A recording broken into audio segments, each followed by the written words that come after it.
Bonjour à tous, aujourd'hui concept totalement différent des autres vidéos et beaucoup plus analytique. Au jour des intelligences artificielles et des statistiques multiples des temps modernes, aidons-nous de ces infos pour en faire un classement, en l'occurrence de Première Ligue. Alors la technologie que nous allons utiliser est très connue maintenant et déjà utilisée par énormément d'équipes de Première Ligue, dont Brentford, qui est le club référence dans l'analyse de match. Bon, bref. Assez parlé, nous allons utiliser les expected goals pour organiser le classement de la Première Ligue.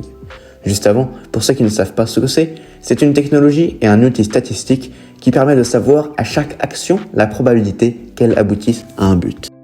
En l'occurrence, on va soustraire les expected goals marqués de chaque club à leur expected goals encaissés.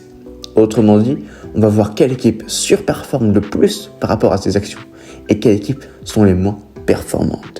C'est ce que nous allons voir dans ce classement de la Première Ligue. En 20e et dernière place, on retrouve Fulham.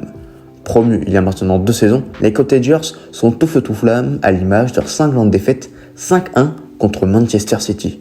Complétant le camp des relégués, on retrouve Sheffield United et Burnley qui pourraient donc faire l'ascenseur. Allez, jusqu'à la 15e place, 3 autres clubs dont le dernier promu cette saison, Luton, mais aussi les plus portugais des clubs anglais, les Wolves de Wolverhampton. Et pour finir, les Cherries de Bournemouth. À la 14e place, on a Nottingham Forest qui, grâce notamment à son grand recrutement, se retrouve hors danger à la 14e place. 13e place, c'est la grosse nouvelle, c'est la grosse info. Si on se fie aux expected goals marqués et encaissés, Manchester United serait 13e de Première Ligue. Respectivement 12 et 11e, on retrouve Everton, qui s'est échappé de Championship l'année dernière, et West Ham, champion d'Europe en titre. On termine avec les clubs qui ne joueraient pas d'Europe, de la 10e à la 8e place. En 10e, un géant, pas n'importe lequel, qui décevrait pour la seconde année consécutive, Liverpool. 9e et une petite surprise, l'Aston Villa d'Unai Emery. Et enfin, le club aux portes de l'Europe, la surprise de l'année dernière, racheté par les Saoudiens, Newcastle. De la 7e à la 5e place, ceux qui joueraient la Conference League et l'Europa League, mais qui ne verraient pas la Champions League, sont Tottenham en 7e, le club du nouveau James Maddison.